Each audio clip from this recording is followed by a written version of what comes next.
We'd like all of you to please take your seats. We'll be starting momentarily. Everyone, please take your seats. So we will start off with our faculty marching in, followed by the pomp and circumstance by our graduates. And I would like to ask all of you to remain standing. Once the graduates come in, we'll have our choir sing Star Spangled Banner.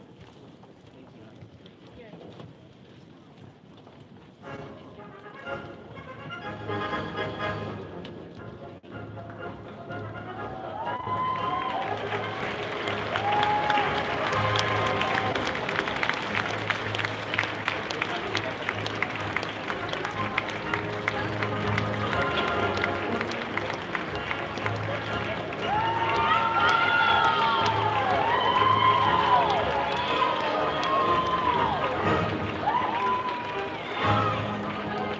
you.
morning, everyone. I'd like to officially welcome all the parents, grandparents, relatives, friends, students. Also great to see many of our alumni here today. I also want to welcome and recognize the Pinewood faculty. Could all of you please stand one more time? Let's please join me and give them a big round of applause.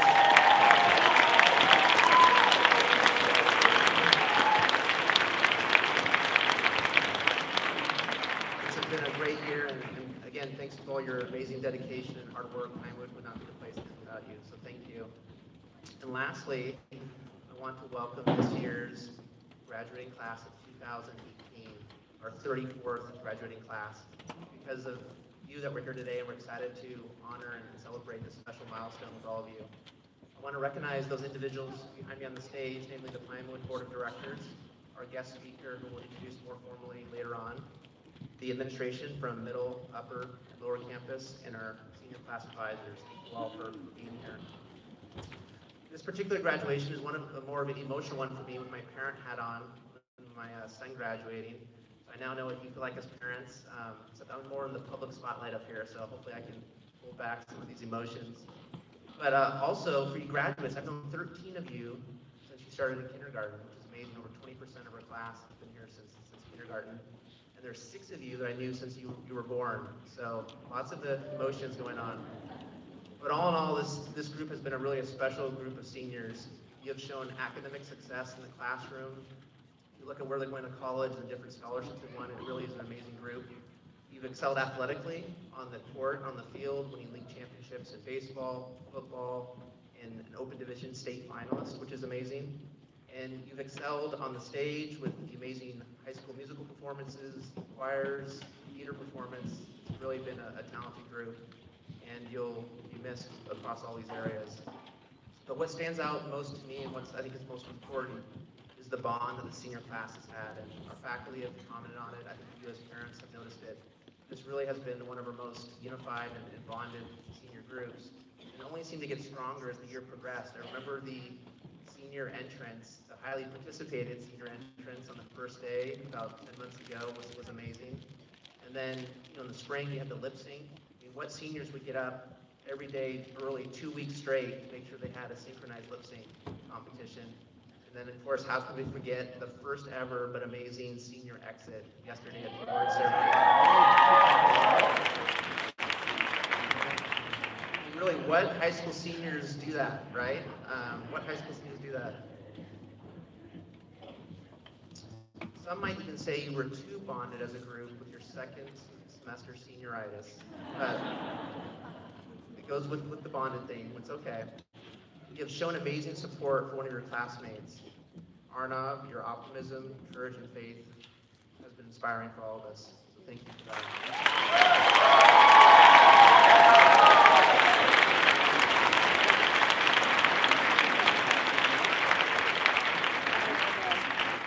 So all of you are part of the Pinewood family and will hold a special place in our hearts. Although we won't see you in the hallways with your shadows, we know that you'll go off and do many great things. Hope you stay connected. Remember the time here, and I know we as a faculty administration so appreciate all that you've added to the Pinewood experience. So to the class of 2018, we congratulate you. We hope that you come back and visit us often. We're excited for this next stage in your life and all that's in store for you, so congratulations. We'll now move on to our program, which we'll have Take Note, our a cappella group, come perform for us. And Ann Blotter is our student director for that. So come on forward.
Before I introduce today's speakers, I'm going to go a little bit off the script, and I'm going to do something that I would say to every teacher, don't ever do.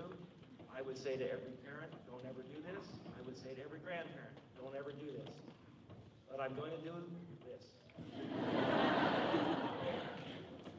What I'm going to do is, after 34 years of being at Pinewood School and watching, this is the 34th class of graduates that I've been able to sit here and watch graduate. I'm going to say right now in front of everybody, including the alumni, my boss, who was one of the other classes, this is my favorite class.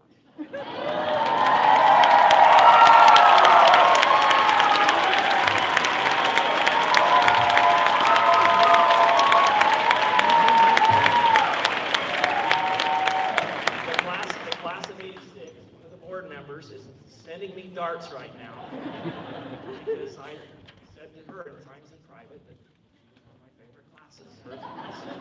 And I never said it in public. And parents, you shouldn't say it in public about your kids. It's just something you shouldn't do. Teachers, about students, you shouldn't do it. But when you're going out, you break a rule. So I'm breaking a rule. And you know, I will say this. This is going to hurt your feelings. We've had better academic classes. We've had better sports classes. Well, I don't know. But we've had some individuals, but as a group and as a whole, I think you're incomparable. I think you guys are just wonderful. And I think it's because of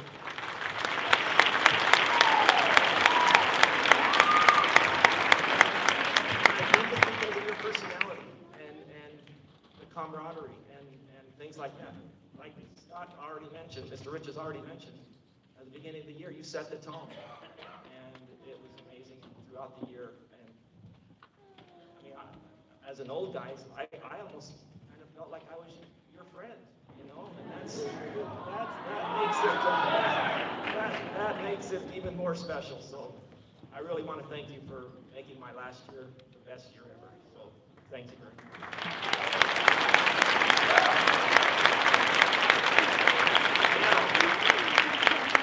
The speakers.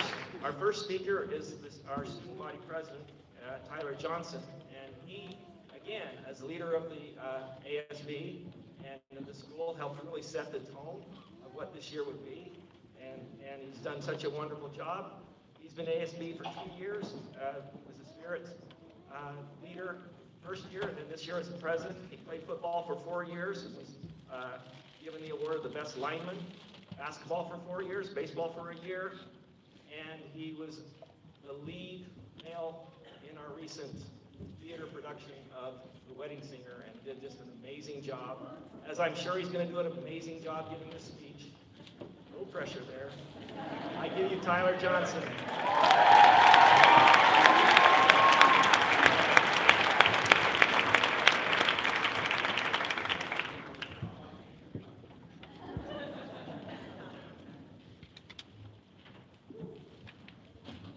Wow, what a day. I recall as a freshman thinking that high school was going to last forever. I'm not sure if it's because 4 years seemed like a long time or if it was as a result of my inability to look more than a week or so ahead, which I've definitely gotten over. I'd like to begin by thanking everyone who's helped mold us into more than we ever saw ourselves becoming. To the teachers, for all the extra hours that they put in to make sure we understood and connected. The knowledge you instilled in us goes to the jobs we have, the businesses we create, and the people whose lives we impact. I'd like to thank the parents for nurturing and supporting us, and being patient throughout the many mistakes we've made in our schooling. And finally, I'd like to thank Mr. Gardner and the faculty for ensuring that Pinewood stayed true to its wonderful culture of whisker, and for being the heart of the campus that he led by example. Class, we made it. We made everything count, from the tears shed over essays begun at 2 a.m. the night before a due date, sore fingers from writing furiously during in-class essays, and sore cheeks from smiling for hours as your parents take pictures of you, millions at a time, for dances and sporting events. It has been an honor and privilege showing up here at Upper for the last 4 years, and for some of us even longer, knowing every day would be a new challenge, and a new opportunity to grow closer together.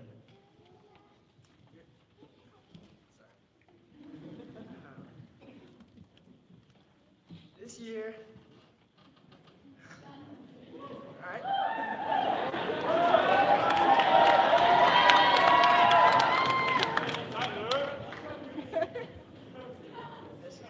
Let me pull out my phone.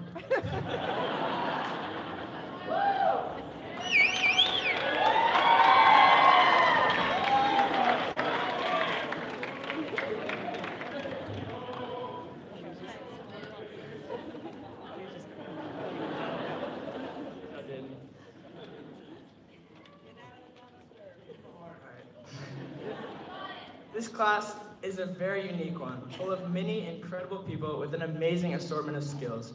However, the thing that makes me most excited to be a part of this graduating class is its unity.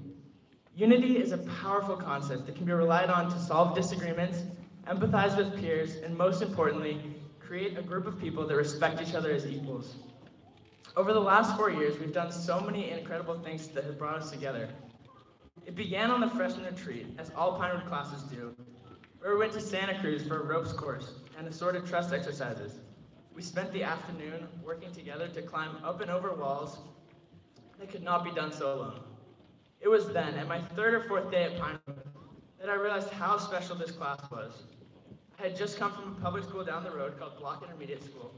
As any normal kid would be, I was incredibly nervous about fitting in and becoming a part of the group. Looking back, no transition has ever been as easy as that one because everyone made new students feel included. Not even just to the point of being polite. I'm saying people like Connor were literally jumping on you when you were trying to sleep. This was the first experience of many that displayed our class's unity. We were friendly, we were outgoing, we were Pinewood. A few other formative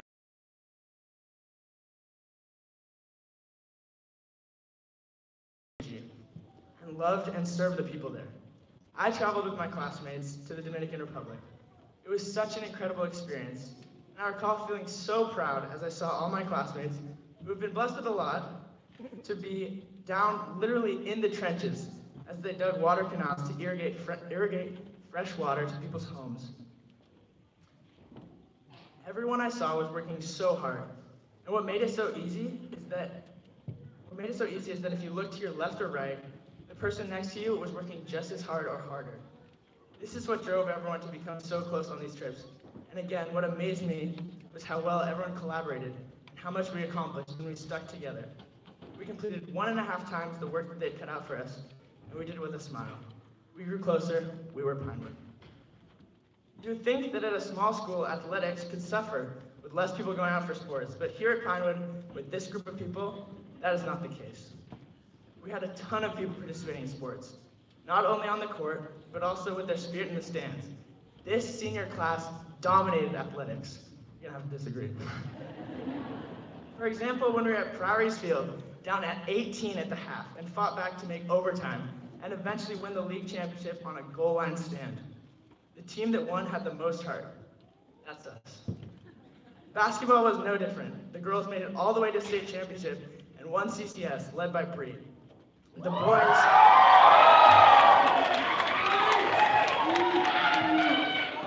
boys took St. Francis to triple overtime in an elimination game that we eventually won.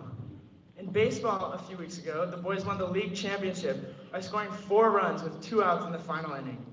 The stands at all the events were packed with this class and supplied an insane amount of energy, which drove our teams to these excellent victories. We had a lot of heart. We were Pinewood. This class can break it down. We rallied all over the dance floor at every prom, formal, lip sync, and homecoming possible.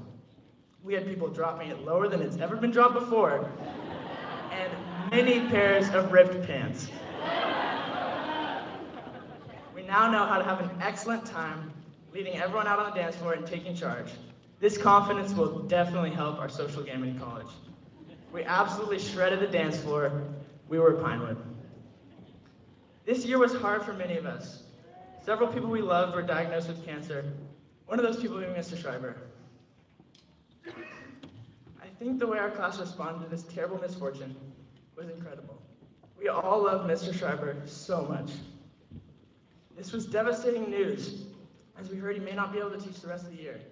Gracefully, Mrs. Eichmeyer stepped in, and we had a great teacher, but it was just not the same with all Mr. Schreiber's brain reset tools, mental text messages, and playful sass. Our class combined to do the best we could to make him feel better. In our class, I saw Sarah taking the lead on a scrapbook in which we all put notes, poems, and all sorts of little pieces of writing to show him how much we missed him. The sincerity of the notes is what amazed me. Mr. Schreiber is such a special teacher, and our class was not afraid to let him know. That's another thing about us. We were all very kind and supportive. We were Pinewood. One of our favorite seniors, every lady's dream man, absolute stud central, who has been nicknamed Sexy Agarwal since the 8th grade, is Arnold.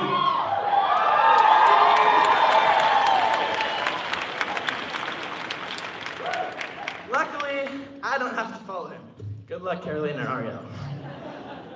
Because, man, this guy is a chimp. Arnav had cancer in his arm that got so bad it had to be amputated. That could not deter our man Arnav. He is resilient and hardworking.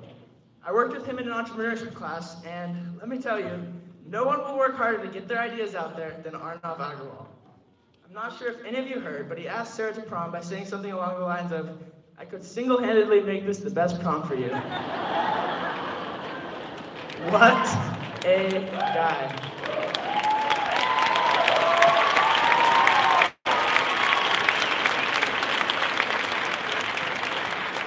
But throughout all of this, the most incredible thing happened.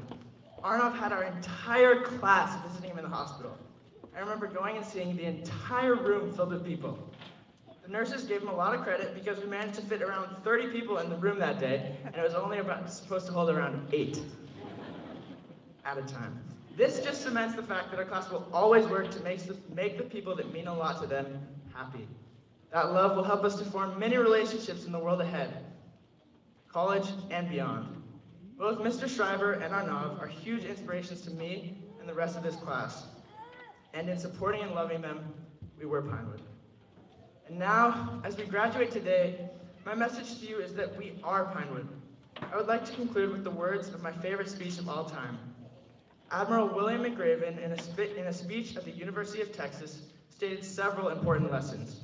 He began by saying that if you want to change the world, start by making your bed. He tells us that doing the little things right will lead to doing the big things right, and nothing can be more satisfying than doing something correctly. He also says not to run away from the sharks of life, but to muster up all your strength and punch them in the jaw. Facing problems head-on is a huge key to being a problem solver, and if you can master it, nothing can stop you. He finally says, when speaking of his SEAL training, there was a single boat crew, the midget crew, as him and his comrades playfully called them. There were many different races, and all of them shorter than about 5 foot 2 inches. These people out-paddled and out-swam every other boat crew. They always had the last laugh and worked harder. He concludes the story by saying to judge people by the size of their heart rather than the size of their flippers. I would like to echo that today. As we take on the world ahead, we will meet thousands of new people. Many of them will have different beliefs than us. If we restrict the people we get along with to be only those similar to us, growth will be impossible. I encourage all of you today to take college on with the intent to meet as many different people as you can, to gain a strong perspective of others' lives, and to appreciate the wonderful diversity and independent thoughts that make us human. Embrace the change, and you will be rewarded with many different experiences and blessings. Carpe diem, class of 2018. It's time to move on to life's most exciting next adventure. Good luck to all of you, and thank you so much for making Pinewood the way it is today. We are Pinewood.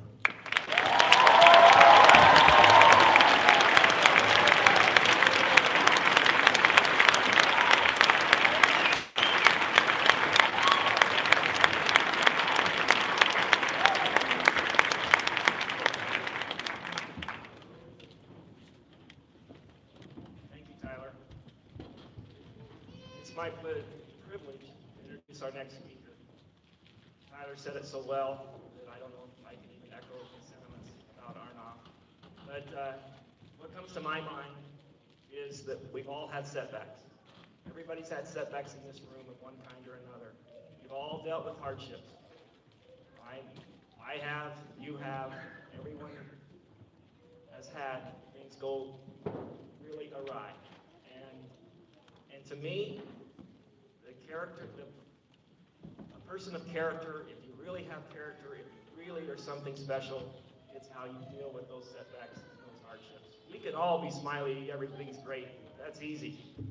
But man, to deal with something that is devastating to you, and to deal with it well, and to deal with it with courage and fortitude, and do everything you can to make those that are aching around you feel better.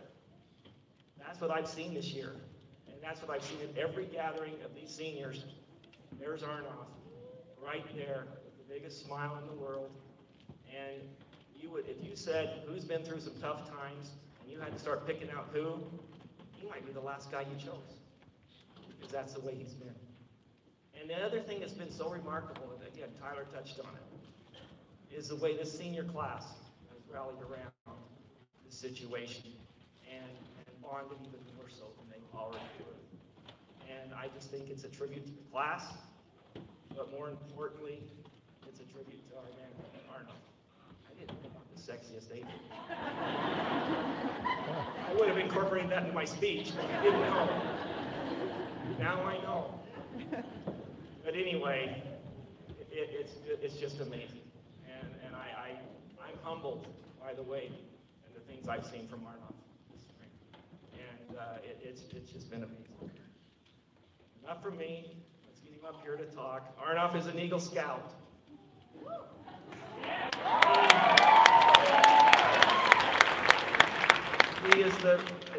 He is the founder of the Software Entrepreneurship Club. He is the president of the Akashika Patera Bay Area nonprofit organization, which gives meals to children in India. He was the captain of his Fremont squash team, captain of the Pinewood soccer team, captain of the Pinewood soccer team. Did you hear me say that? They were cheering. And he will be attending Northeastern University. Arnoff Agarwal.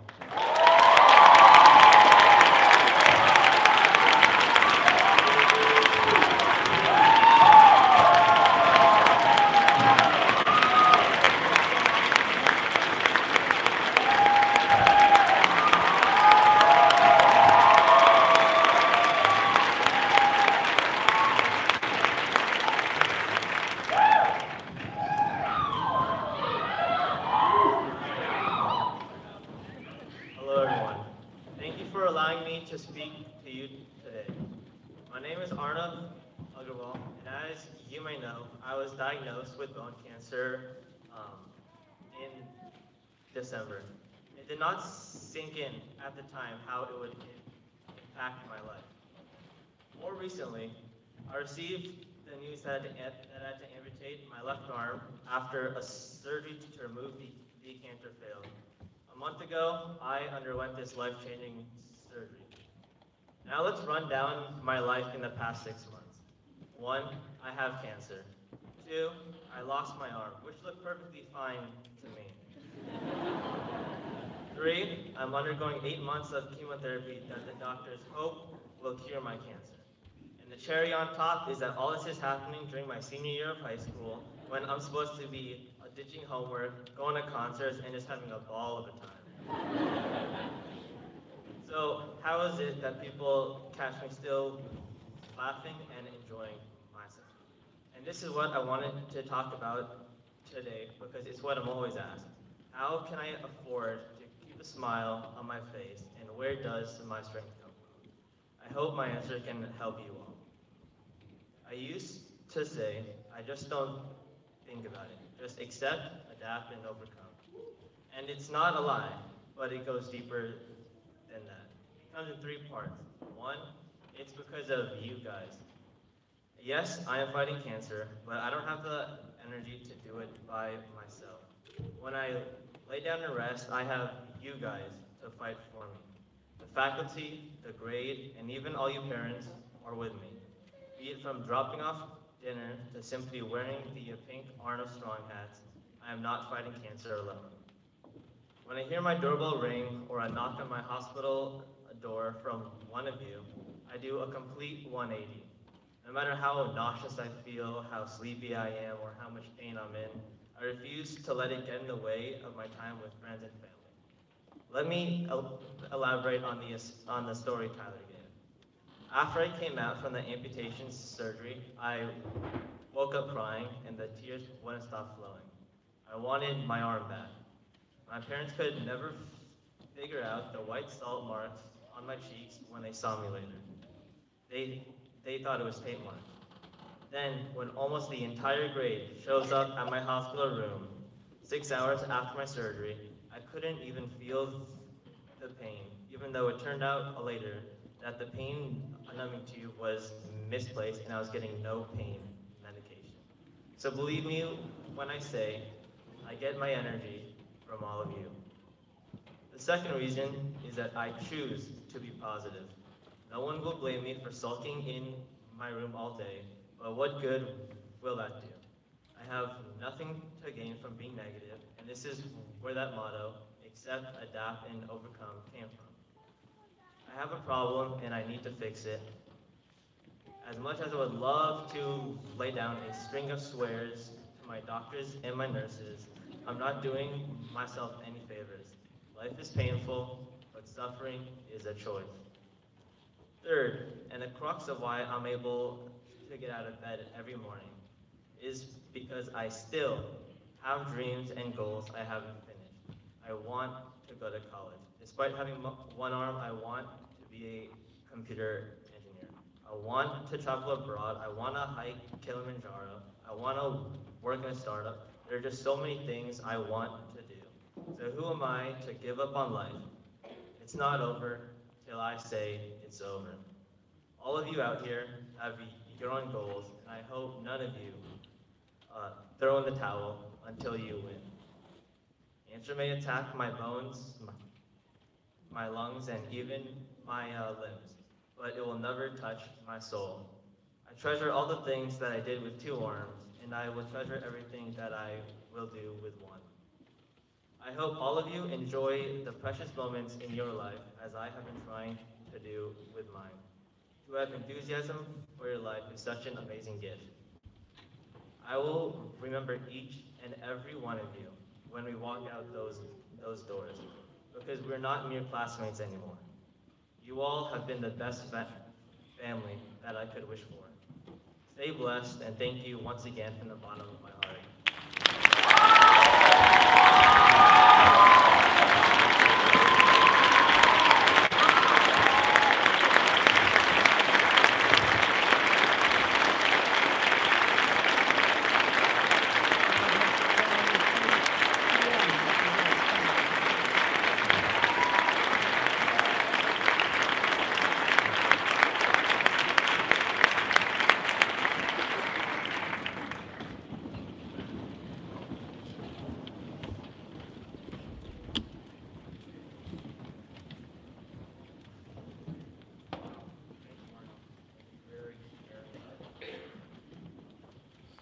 Okay, our next speakers.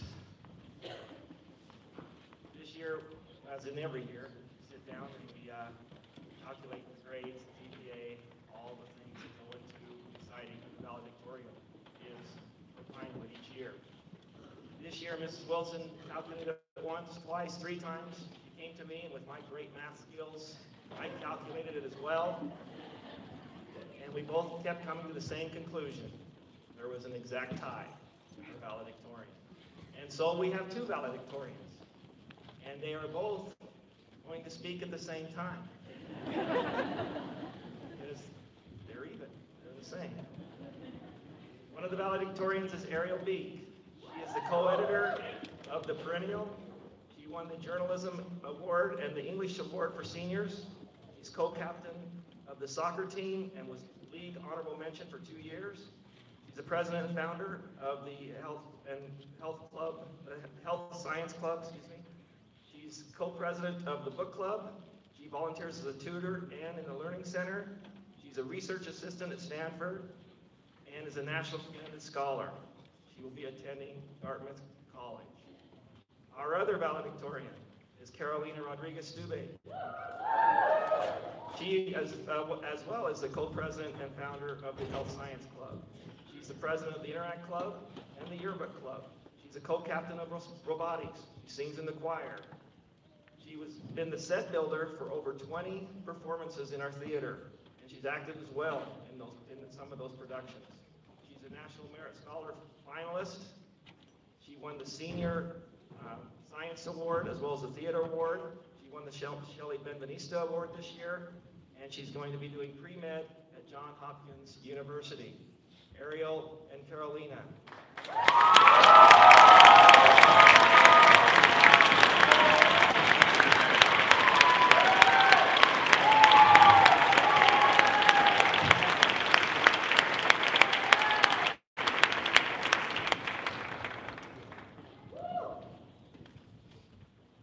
Dr. Arnold, we can all go home. Good morning, everybody. Thank you all for being here with us today on a special day. And thank you for coming from all across the country and across the world to support you. I know my grandparents came from all the way from Argentina, so thank you for coming, everyone, back. And thank you back for coming all the way from Hong Kong. Thank you, Mommy and Papi, for always raising me to be generous, kind, and gentle. And thank you, Mexico, for being the best teachers anyone can ask for. While graduation is a time to pat yourself on the back, it's more importantly a time to thank the people who made it possible for you to be here. So thank you to my family, or Beak's Nest, for their constant support. Thank you for raising me on strength, creativity, and yes, mac and cheese. But thank you for inspiring me to be a better person every day through example. And Opa, thank you for being my brother and best friend, and for picking up my frantic 1 a.m. FaceTime calls when I don't know what's going on in math, which, let's face it, is most of the time. And finally, thank you to my beautiful grandma, Haimani, for flying all the way from Korea to be here. And I know I'm speaking on behalf of our entire grade that if it wasn't for the support system that we call our family, friends, and teachers, we would not be here today. And it turns out it is possible to live through AP exams and lit in-class essays, because here we all are sitting here today. Because at Pinewood we have Whisker, which describes every student at the school, we decided to come up with an acronym that describes the class of 2018. Our acronym is Panthers. Right now we'll run you through what it means. The P in Panthers stands for passionate. When I first think about our grade, I'm immediately in awe at the range of talents that the class of 2018 has to offer. It's incredible to look around and see how each senior has left their mark on Pinewood's campus. Whether it's right here in the gym, in the theater, in our student publications, or even outside of school, everyone has found their niche. I think our senior predictions this year say it all. We've got people predicted to hit Broadway, win Oscars, and Nobel Prizes, so I think it's safe to say that there are big things ahead of us. A is for ambitious. Every one of us pursues our passions fearlessly, setting high goals for ourselves and working hard to reach them. Whether it be decorating a prom venue, taking 5 AP classes, or winning a game. Ambition can mean many different things. One way our ambitions surface is through our future careers. In this room, we have aspiring lawyers, doctors, writers, engineers, actors, filmmakers, CEOs, and computer scientists. No matter how much progress we've made towards our goals right now, our ambitions have put us all on the path to success. The N in Panthers stands for nurturing. It's been amazing to see our grade grow so close, even just in these past few months. And what really made my Pinewood experience a great one was the fact that we all took care of each other. Maybe it was the fact that we were all going through the same thing together, but I'd also like to think that our grade went through high school celebrating the good times when they came and lifting each other up. Taking care of each other culminated in little acts of kindness.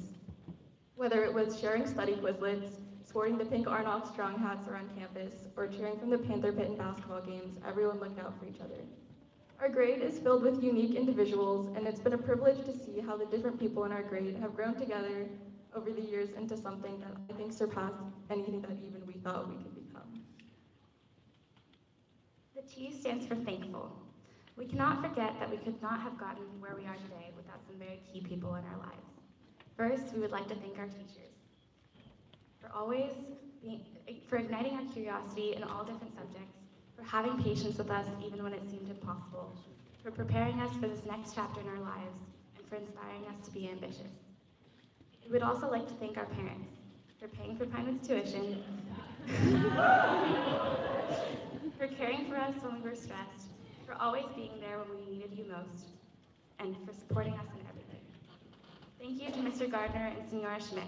You have both carried on the spirit of Pinewood for more than 30 years, and you will truly be missed. You could say you two are the keystone species to our community here at Pinewood. Without you, the Pinewood ecosystem will not be the same. Thank you, Ms. Hudson and Ms. Spencer. And last but not least, we should take a moment to thank each other and our peers from different grades for making Pinewood the wonderful place we are so lucky to call our second home. When looking at schools, you can predict the quality of academics and the rigorous sports, but one thing you can't predict is the group of people you're going to be surrounded with. I was so lucky to be surrounded by you guys, so thank you. The H in Pinewood stands for hardworking. I'm a big believer in the idea that you get what you work for, and over the past 4 years, I've seen our grade exemplify this ideal. Although procrastination could be the culprit, I know a lot of our high school careers were spent up late studying and spending hours calling our friends the night before a big test. Whether this meant taking rigorous classes or loading on activities that we were passionate about, no one here ever took the easy way out. And besides, to quote our very own Nicole Yett, there's nothing wrong with putting the pro in procrastination. The E in Panthers stands for energetic. Seniors, one thing that we have not lacked these 4 years is energy. Actually, that's a lie. There have been plenty of days when I've gotten to school and I've shared that look which is a mix of exhaustion and desperation for the day to be over with multiple of my classmates. But we have had the energy to balance the different things that we've been involved with. Some have had 20 minutes after the end of a football game to get to Pinewood and get ready for a performance. Some have gone to every basketball game, staying at school until late at night, and have managed to keep up with their schoolwork. Others have spent their weekends, their time to relax before the school week, building a robot or volunteering. Even during a school day, there's never a lunch when everybody is free to eat lunch together, because someone is always involved in a club or activity at that time. The R is for ready. Whether you've been ready since freshman year to graduate or everything is hitting you right about now, I think it's safe to say that everyone is prepared to move forward. After all, we can all do MLA formatting in our sleep. We can all drive, even if that's a little questionable, myself included, and we're legal adults. We'll even be able to vote in the next election as educated citizens. Shout out to AP Gov and Ms. Fields. At the end of this summer, we'll be scattered across the country, and the path we've all traveled on explodes in a million different branches. It's terrifying and exciting, but above all else, we head into this unknown with the knowledge that we're ready. And lastly, the S in Panthers stands for spirited. A defining feature of our class is our spirit. Not only do we bleed green and gold, but as Ms. Bates mentioned at the senior banquet, we bring positivity and excitement to Pinewood. In everything from sports to theater, we have kept a positive attitude, even when we lose a game or a show doesn't go as planned. In spirit competitions, we do our best to win, but more importantly, we all have fun together at the same time. Of course, we couldn't get through this speech without mentioning the lip syncs. Thank you, Anne, again, from our entire grade for choreographing every single one of them. Anne? Lip sync season has always been a time when the grade has been more united and a little less grumpy in the morning. I hope we all keep this Pinewood spirit with us, even as we spread across the country. So even as we graduate now and are released into the wild, I hope everyone remembers that we are and will always be Panthers. In the next stages of our lives, never forget that we are passionate, ambitious, nurturing, thankful, hardworking, energetic, ready, and spirited. Thank you all for these amazing 4 years, and we wish you another amazing 4 to come. All of me loves all of you. We're going to miss you all, and to wrap up our speech, we have one more thing to say. Congratulations to the class of 2018!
That was beautiful, as were those incredible talks.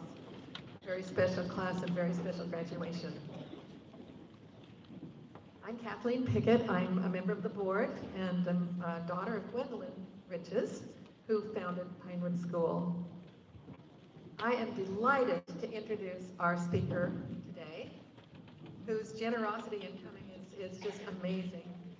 Just yesterday he was speaking at the Google conference in Los Angeles. He's headed for Asia very soon to speak. He's in great demand, and yet he's consented to take time to come and speak today, and we appreciate that. Greg McEwen was born in London and raised in Yorkshire.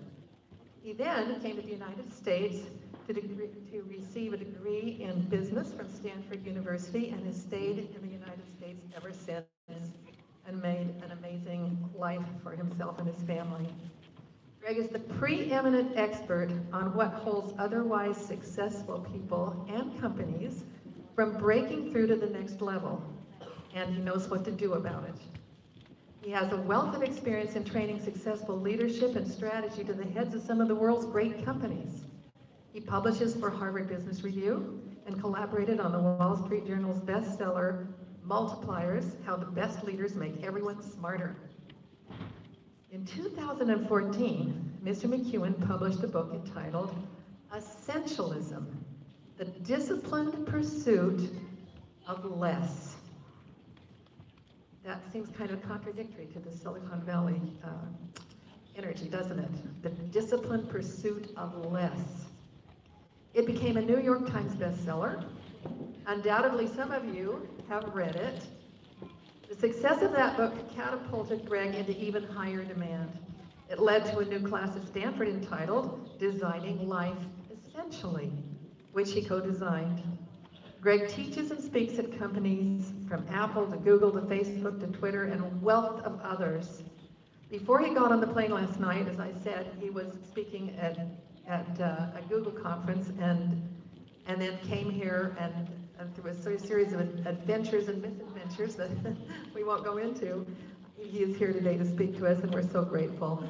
Greg is married to his best friend, Anna, and together they and their 4 children live in Southern California now. We're so fortunate to have Greg McEwen and that he has graciously accepted to speak to us today. His message can be life-changing. Please join me in welcoming Greg McEwen.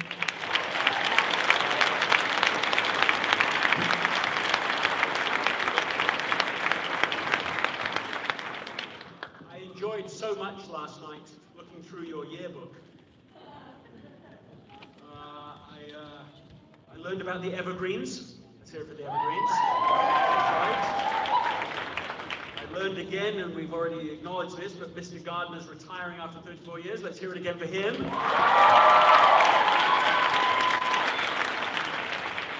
learned about Anne kissing Mr. Papadopoulos. There's something to that. There's something to that. I learned about the senior dance routine.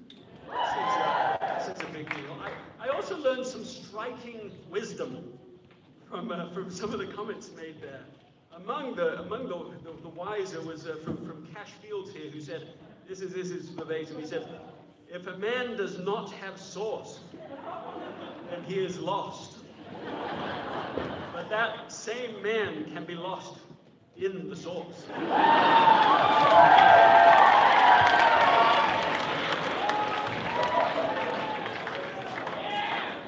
Deep. As I was reading through this, I was reflecting on what I was doing when you were all born. And I could hardly believe that I could have been doing something when you were all born. And I was thinking, because it was back in sort of 99, something like this. We got a few here, 99, a few in 2000. That I was staring at a piece of paper in my hands. I suppose on that day I was in not so very different position that you are on this one. But I was staring at a piece of paper in my hands that had all these scribbles and answers to a question. The question was, what would you do with your life if you could do anything? And I had sat there for 20 minutes brainstorming the answers. So it was a sheet full of possibilities of what I would do. And as I was looking at the sheet of paper, I was struck not by what I had written down, but by what I hadn't written down. I noticed that law school wasn't on my list, which was inconvenient because I was at the time at law school.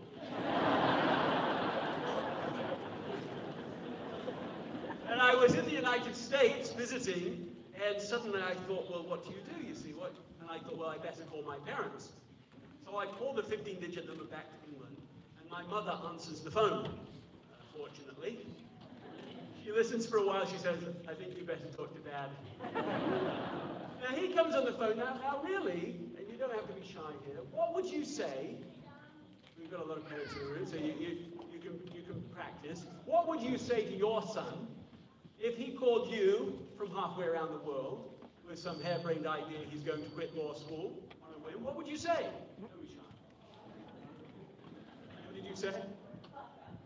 Buck up and do it. He said, I thought I should have somebody else say something more about something like follow your dreams. You know, that's not what my dad said.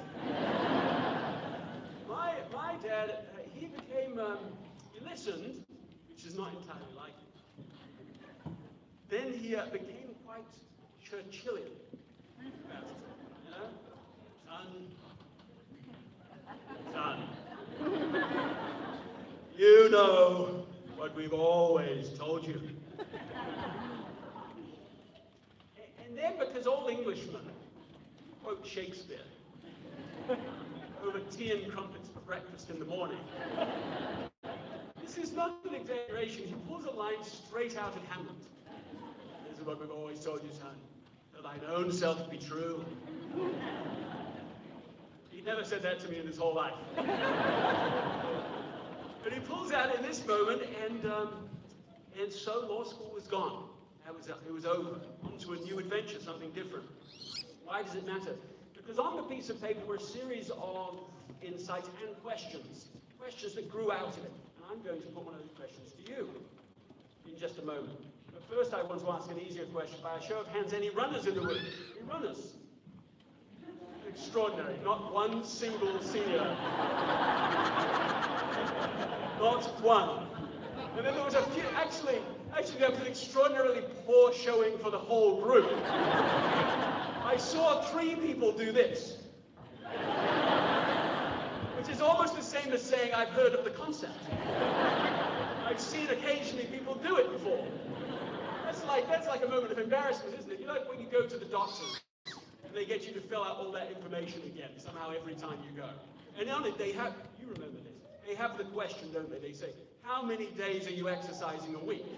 And you think, can I really put 0 to 1? And then the next question is, how many days are you drinking this week? And you think, I can't put more to that than to that.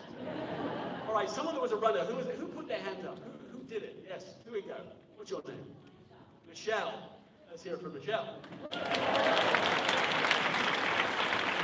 Michelle, if you and I were to have a race, and you won, which you would, and let's say you won decisively, you were 50 yards ahead of me at the end of the first race, do you see? And then it was almost like a relay, but you got to start the second race with a 50-yard advantage, you see? And you win again by another 50 yards. You're now how far ahead? 100. That was easy. Good. 10 points to Gryffindor there.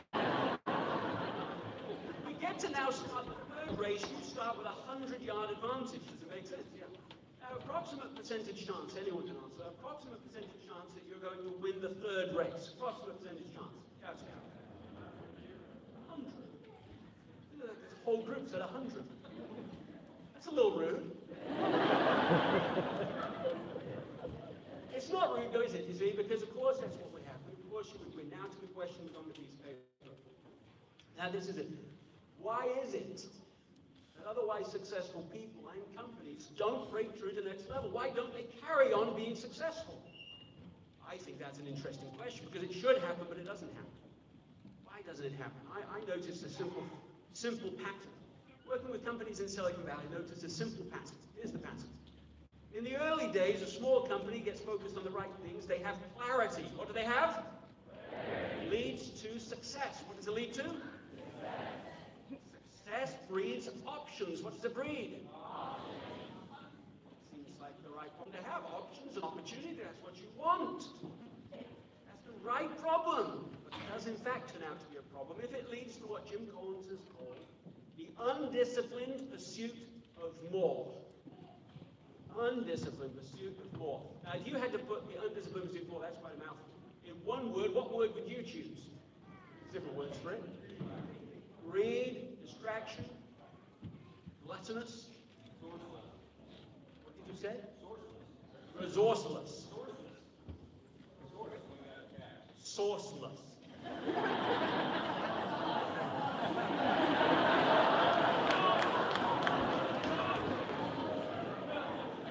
We now have a four-stage pattern. Stage one, clarity. Stage two, stage three, stage four, sourceless. This is exactly what we found. We found that organizations became sourceless. That's the word I used in the book. Can you think of companies, by the way, I mean, we've got a few here, companies that were once successful, that went through this pattern, became sort of plateaued in their progress and then started to fail altogether because of the undisciplined pursuit of more? If you can, shout them out. No, don't shout. General Electric, Yahoo. Yahoo hurts a little, doesn't it? It's like personal for us all. We want the comeback. We want Marissa Mayer to do it, but I'm not sure it's going to happen. It's personal. But here's the harder question. Could this pattern also be true at the individual level? Could an individual at one time have clarity? That produces success, but that creates so many options you actually start to fall into the undisciplined pursuit of more, and you become sourceless. Not with all of my predictive powers, because I have imagined using that word today in this speech 24 hours ago. That's just what I'm saying. That's all I'm saying. So can it happen at the individual level? See, here's the thing. It did to me. In the middle of observing this with Silicon Valley companies, I noticed, I had an experience. An email from a colleague of mine at the time said Friday would be a very bad time for your wife to have a baby. She was expecting otherwise stranger email altogether. Friday comes along, we're in the hospital, it's been, we've been in the hospital all night, and the baby's born, daughter's born, everything's good, Well, everyone's happy as you are after you've been through the valley of the shadow of death the night before. And to my shame, I'm feeling pulled and torn. How do I keep everybody happy? How do I do both? Is a quintessential undisciplined pursuit of more. I went to the meeting, and I learned a simple lesson from that violation, that mistake. I learned this simple lesson. If you don't prioritize your life, someone else will. You can learn that on the cheap.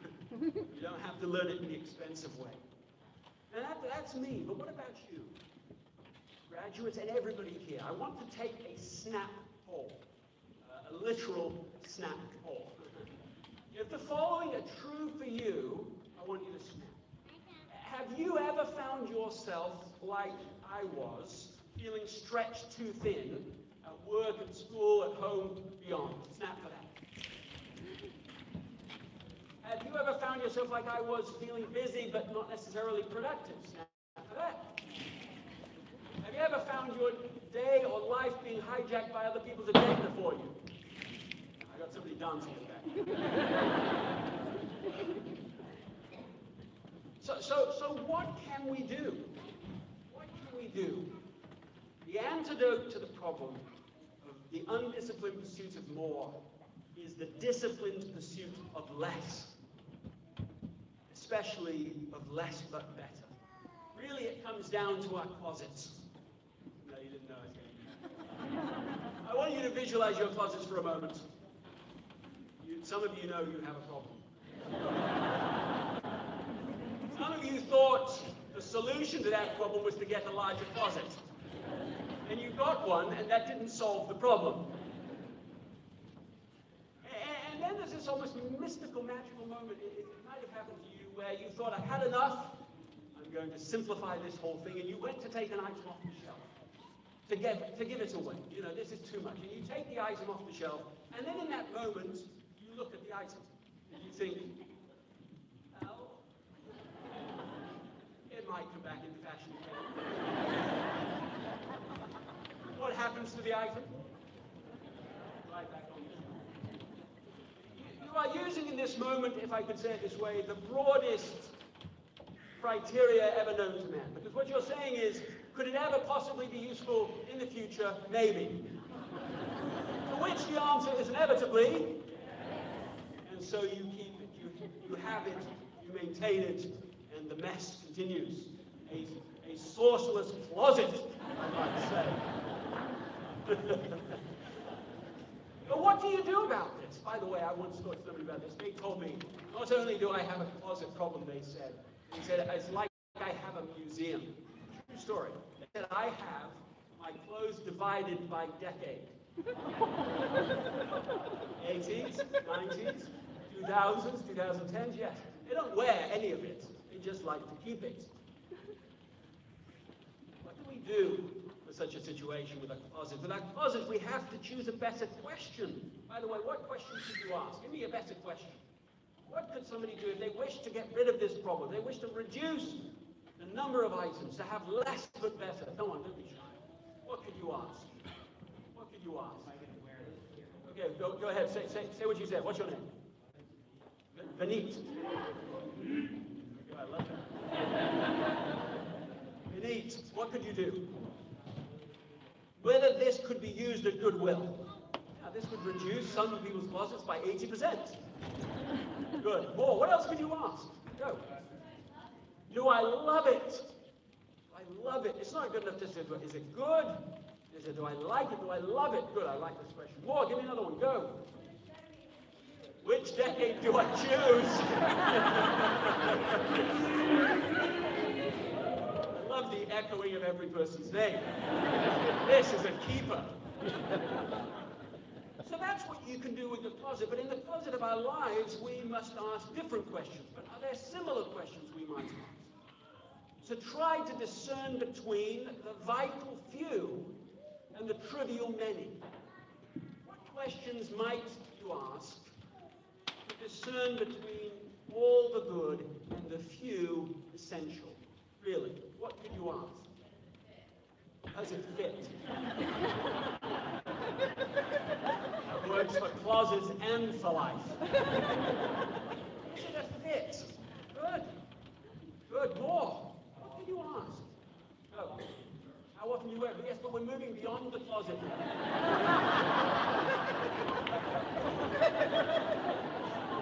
No one's going to remember anything but cleaning out the closet for this conversation. This is what we've learned today. What questions could you ask in life? Don't be shy now. Does it make me happy? Is it useful? Or, here's one. Is this my highest point of contribution? We can use, and I hope you consider it, a 90% rule. And that is this, that if something is merely good, averagely important, let's say a 20 or 30% yes, a 20 or 30% important number, then at least consider not doing it. Maybe don't do it at all. Maybe then, of course, the trick is if you're doing things that are sort of 60, 70, 80% yeses, that's where we get muddled. This is where I think the struggle takes over. Because the reality is that each of you here graduating and each of you here supporting them have far, far more good opportunities facing you than you can possibly pursue. And if you simply try and do it all, shove it all in, then the risk is that you will not contribute at your highest level because you'll be so busy doing all the good things. When I first came to America, I think we have a problem. Because when I first came to America, when I asked people, how are you? What they used to say was, great. American. Great. And I liked it.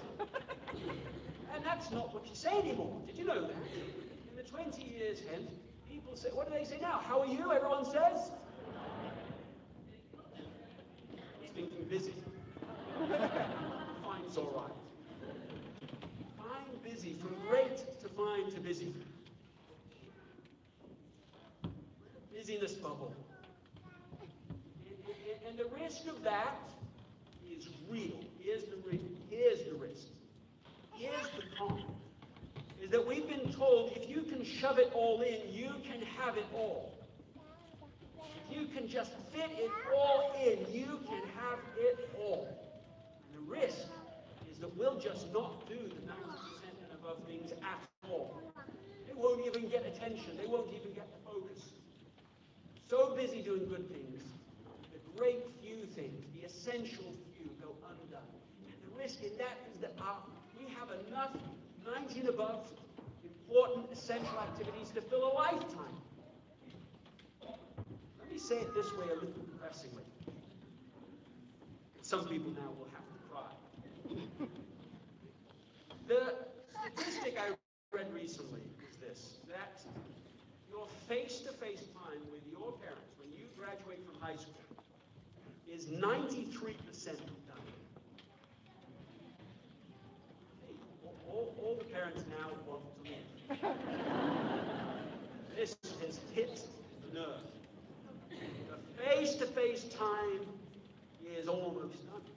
We are in, this is from an article of the same name, we are all of us, in the tail end. Here we are, at the beginning, you feel at the beginning, and you're right. That's true. But in some ways, you are already in the tail end. In some ways, what remains is so pathetically short, so small, you can't risk it by just trying to do everything that everyone is doing, that everyone you see on social media doing. You must get quiet to find the voice that will give you clarity for your unique, essential mission in life. You cannot miss it. You must not miss it. This is true for graduates here, but also for all of us.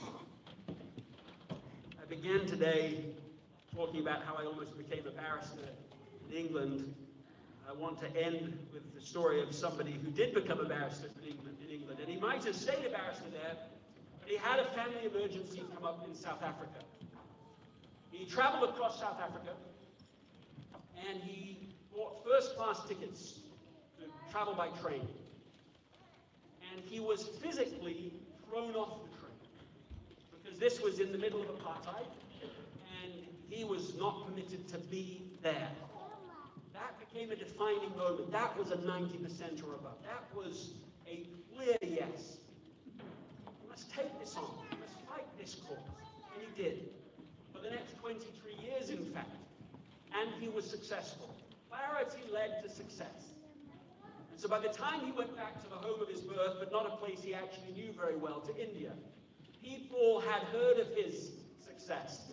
So now his options had increased, and they said, we want you to run for office. We want you to take this to the British in a political position.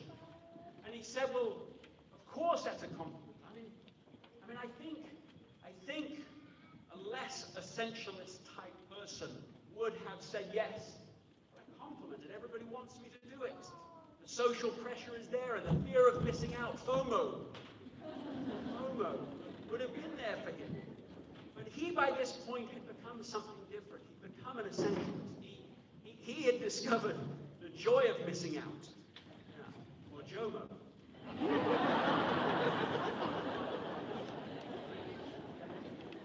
And so he realized, he said, no, I don't know how to help. I don't know what's essential yet. And just because you make me Prime Minister won't change that fact at all. I'll just have power without insight. What a terrible thing that would be.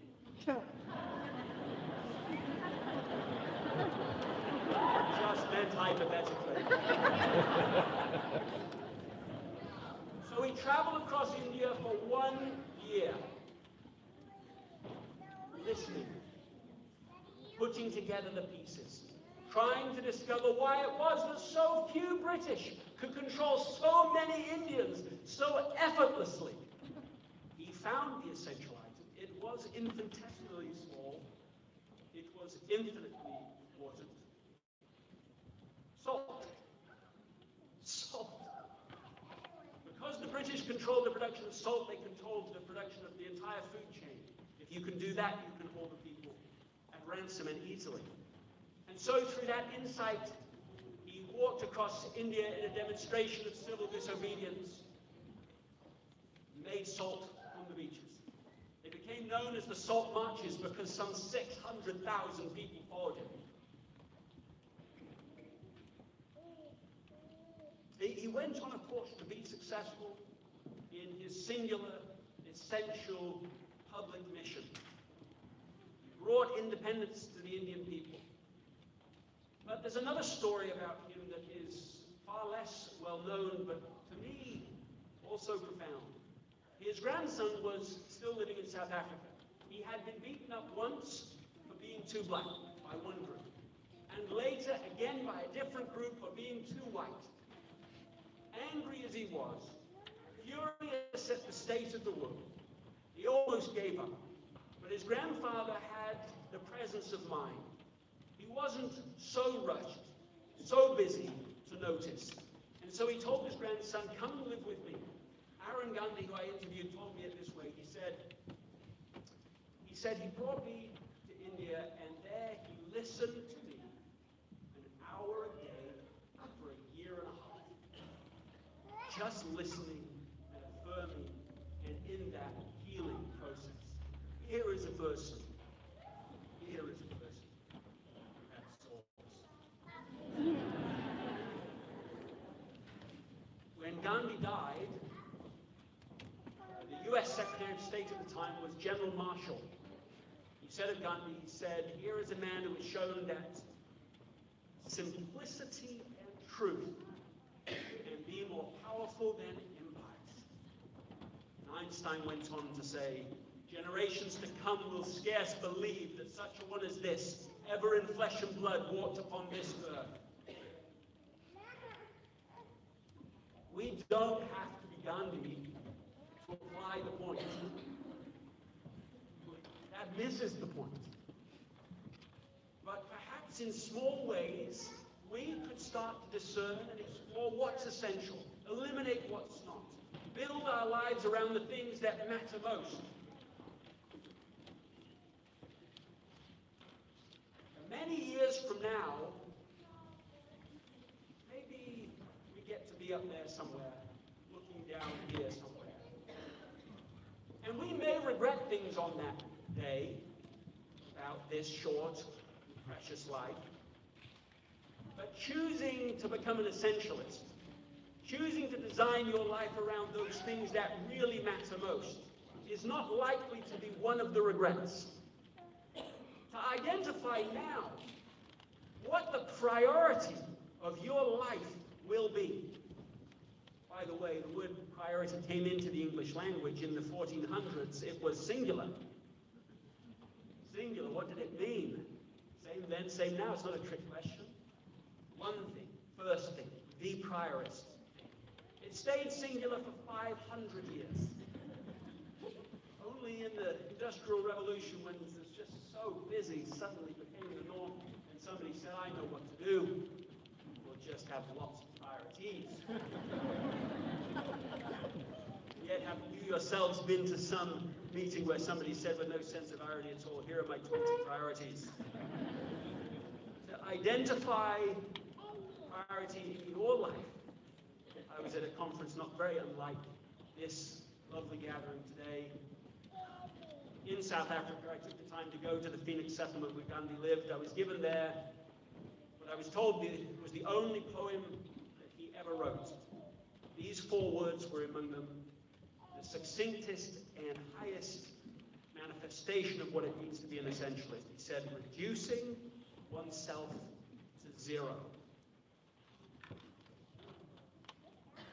For all the beautiful and I think wonderful attention of this day on each of you. It is not about you. It's not about each of us. Our window here is social. Our story is part of an intergenerational narrative. We get to add one little mark, one little moment. And I say this with great conviction. Let it be full of sauce. Thank you.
I'm Jennifer Bates, and I'm one of the senior class advisors. And I just wanted to take a moment to tell the senior class, you're awesome.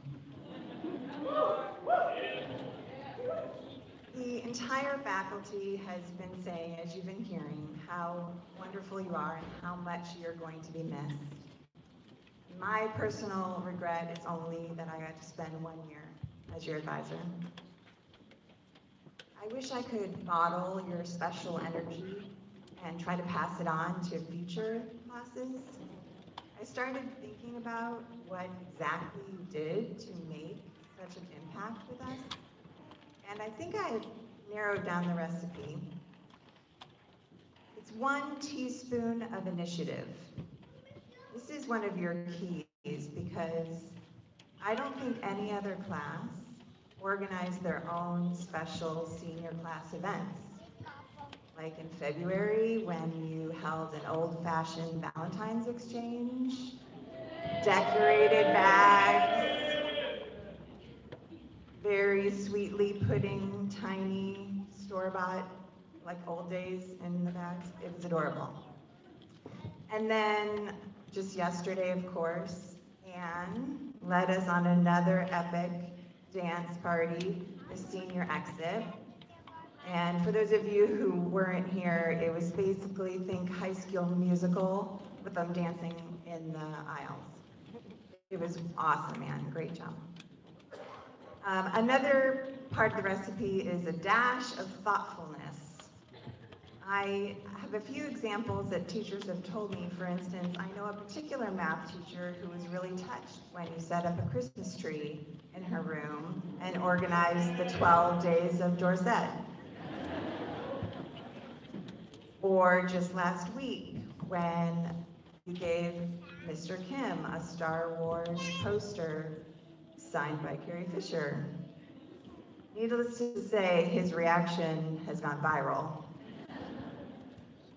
All these little acts really show that you make the effort, and it shows the others around you how much you care. Another part of the recipe is a heaping teaspoon, I should say tablespoon, of fun. There are so many examples, but I'll just pick out a few. Like the day that Connor's face was plastered all over the school. The bathroom stalls everywhere. I'm not sure Connor thought it was that funny, but the rest of us thought it was hysterical. Oh, Connor.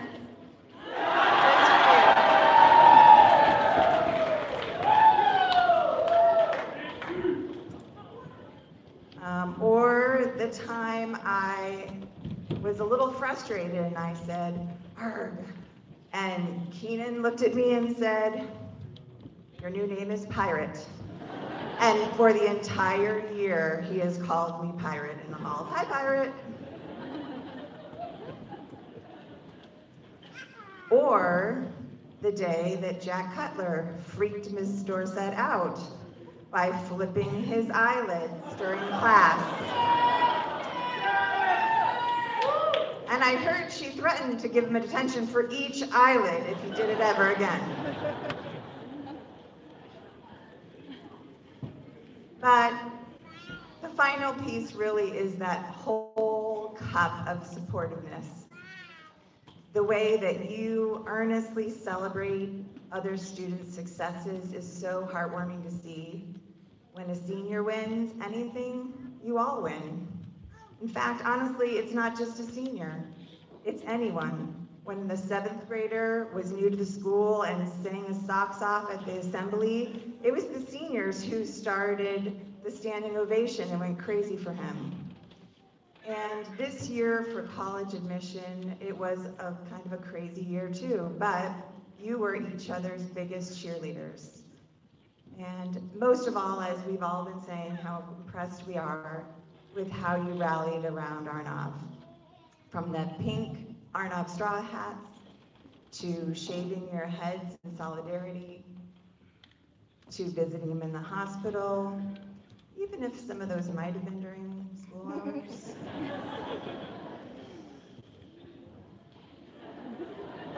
You are a talented, lovable, special group, and we are all very proud of you.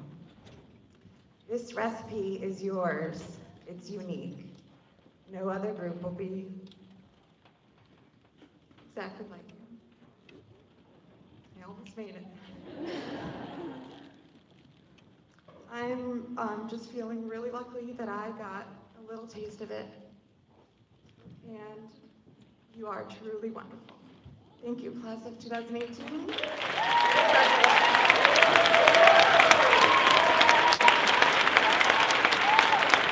Now I'd like to invite Mrs. Isaac up to help me with the Pumas. I just want to take a quick second, because I know we've all been sitting here, but I cannot let this opportunity go by without thanking this class. This class has shown so much class, respect, and honor for the Whisker values. So thank you for being the example, and don't forget about us. It is time for the presentation of diplomas.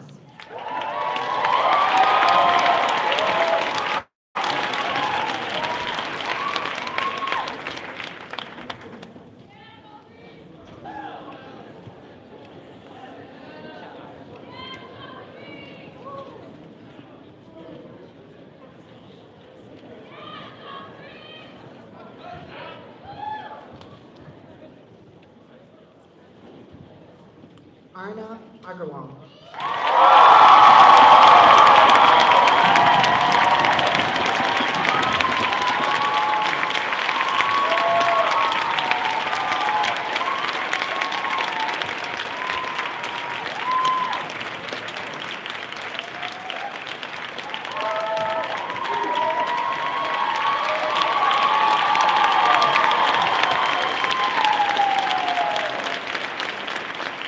Jack Christopher Aarons.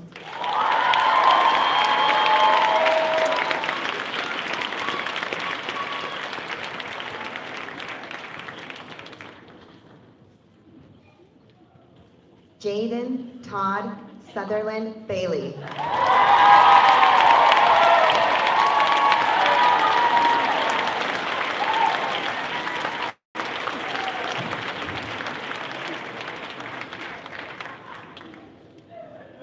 Sarah Gloria Bears.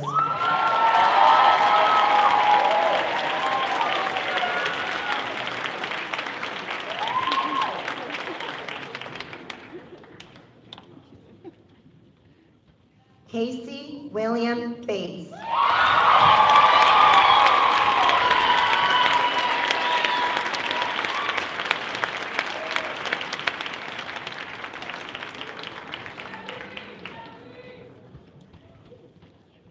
Ariel Shim Beek.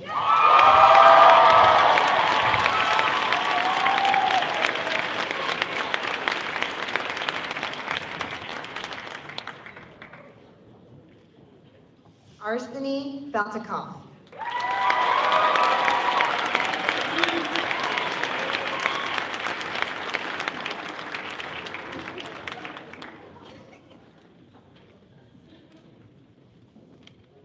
Benit Belur.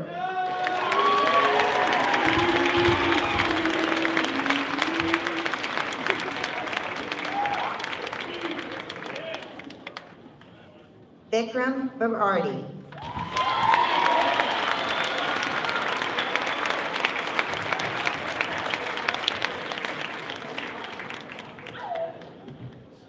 And Kathleen Blotter.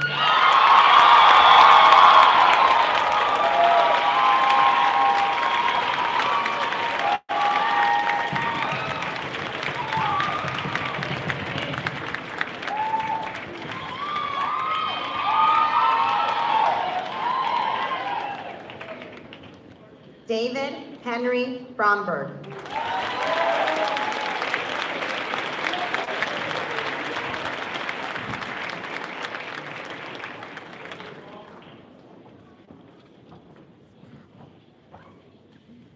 Rihanna Bartolo Claros.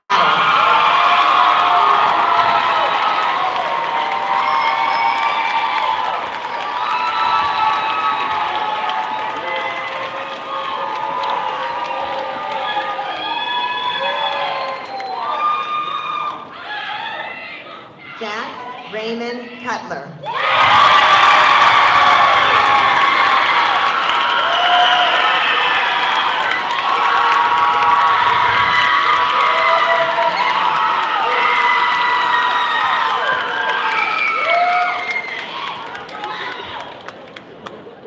Alexander Vadim Dagman.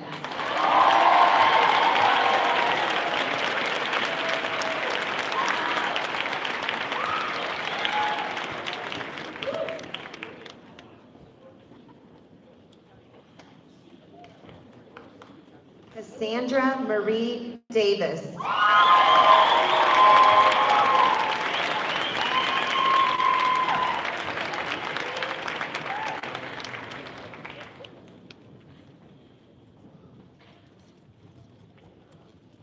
Olivia Maria de Guasan.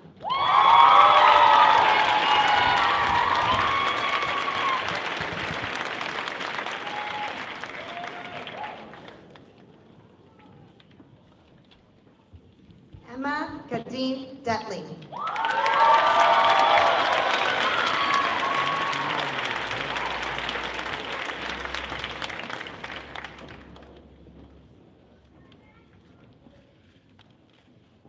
Madeline Jean Escher.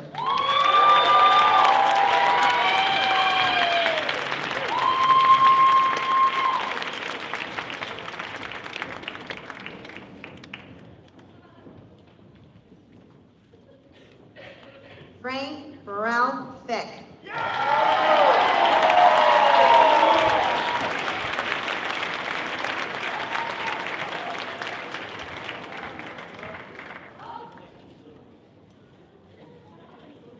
Ash Johnson Fields.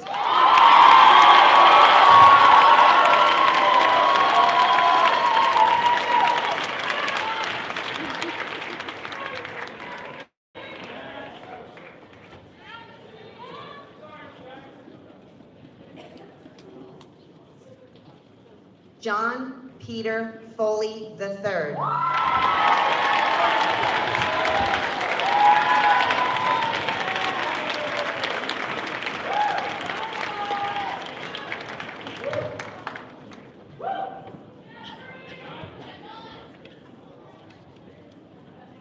Marcus Anthony Fox.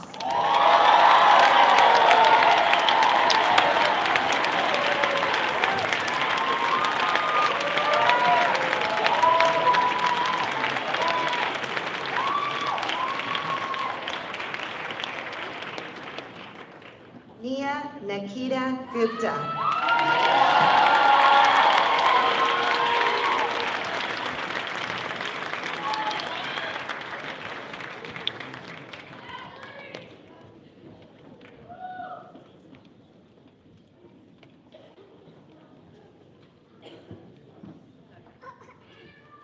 Olivia Grace Hanks.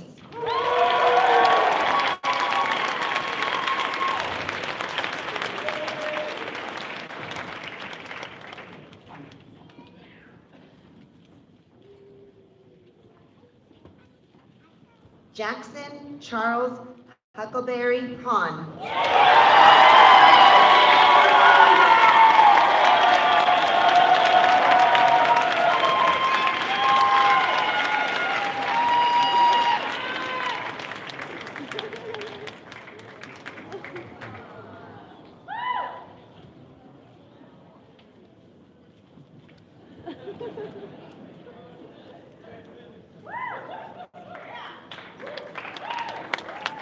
Tyler Andrew Johnson.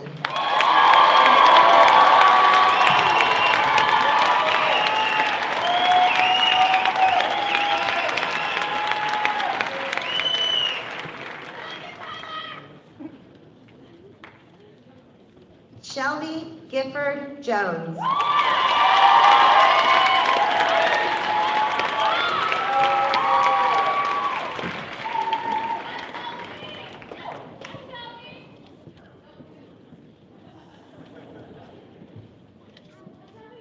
Kendall Haley Keller.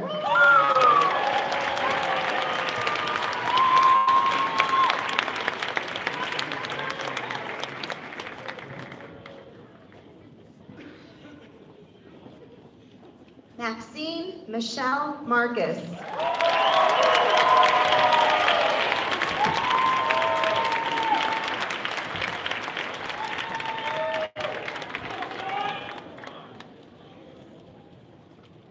Sean Daniel Murphy.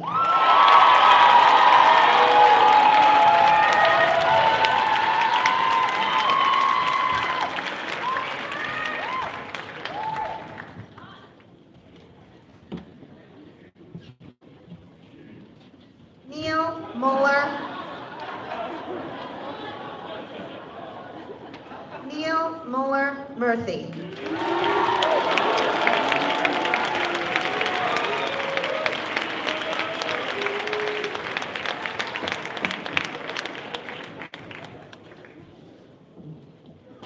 Yasmin Fatafeyi Ida I Loto Muya Otuhiva Neada.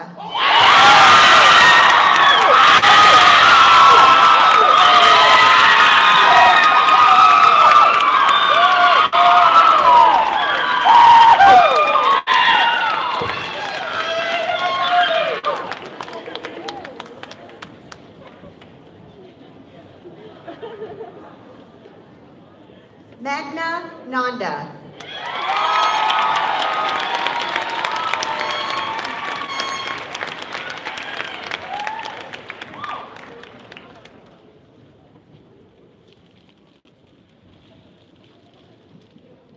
Julia Elizabeth Owens.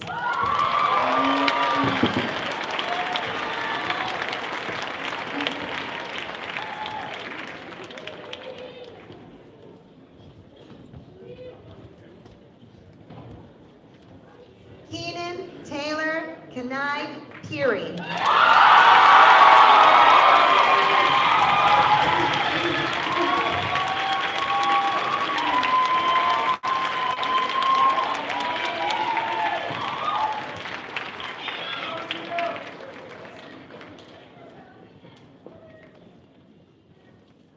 Maya Buwan Peterson.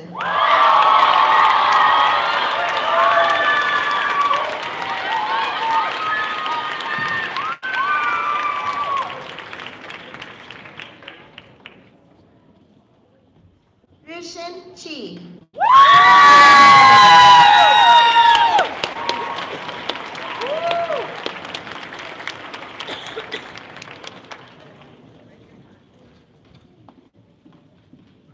Jordan Clark Reese.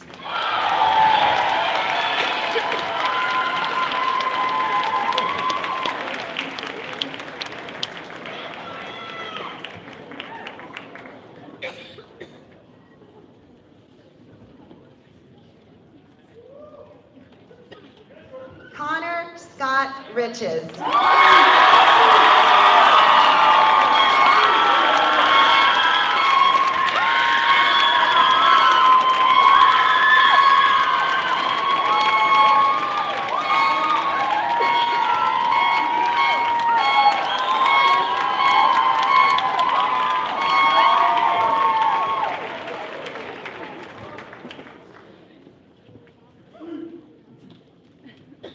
Hannah Renee Riches.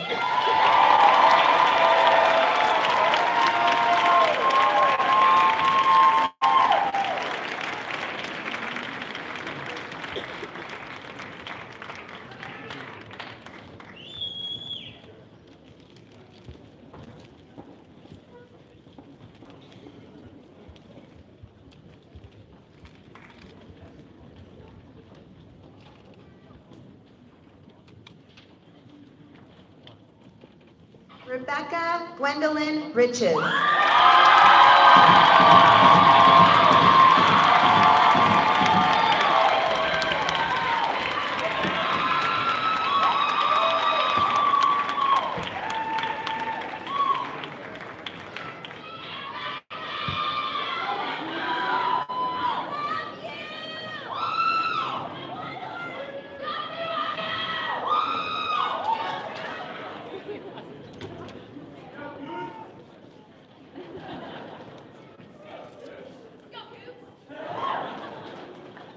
Maria Carolina Rodriguez Jobe.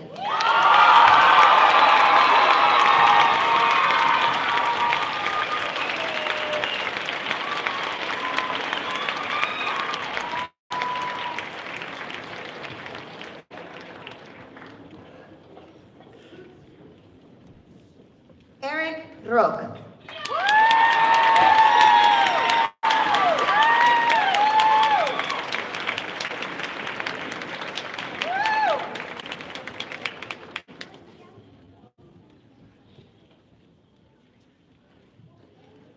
Nicole Saltzman.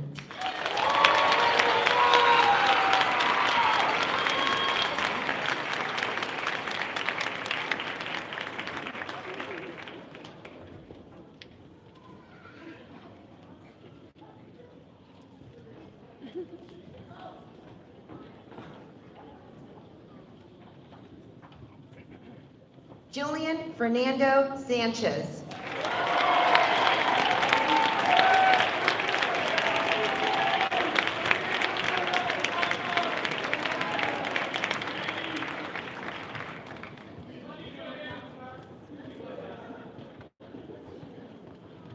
Jenna Summer Scott.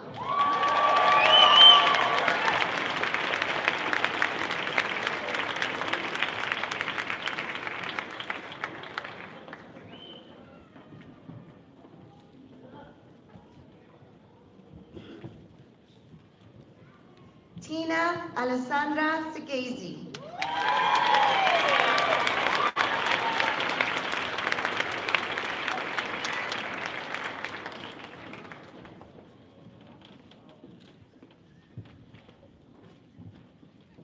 Hazel Diley Skousen.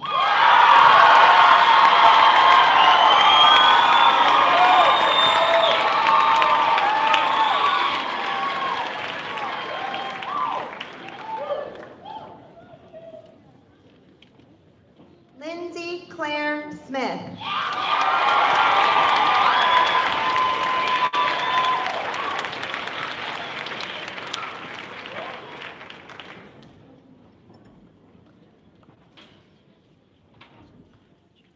Francisca Emily Renker.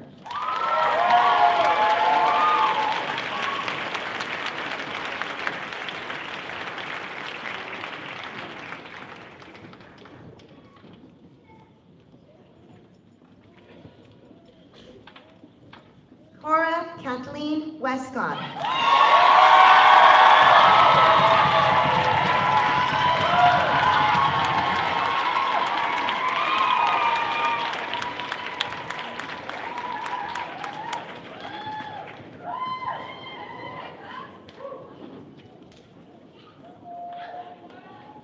Lauren Rutherford Wheatley.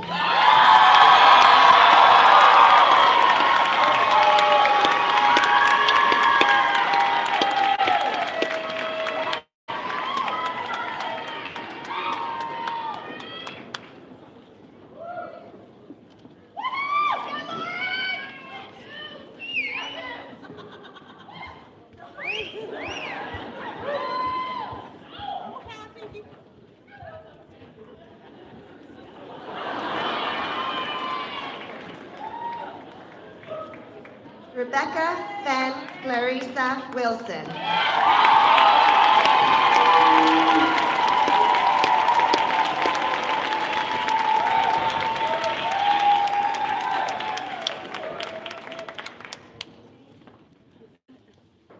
Austin Walker Wong.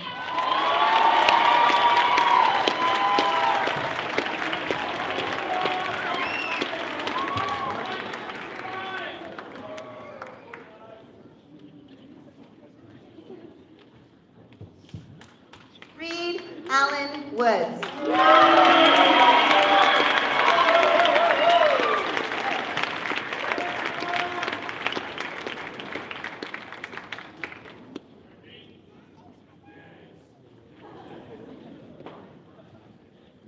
Peter Hammond Zoot.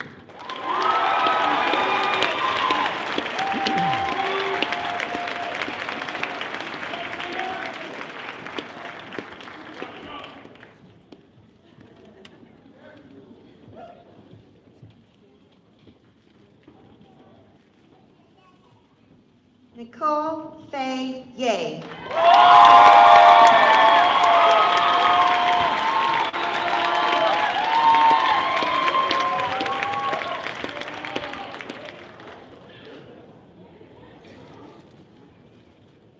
Lucy Sijing Zhao.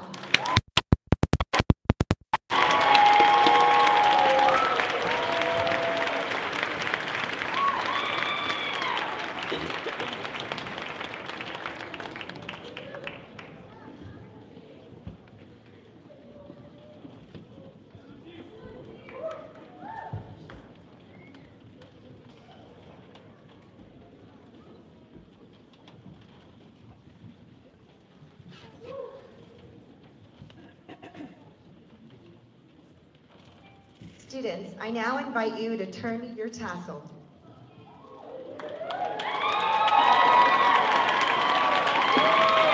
It is my honor to present to you the graduating class of Pinewood School of 2018. Congratulations, graduates.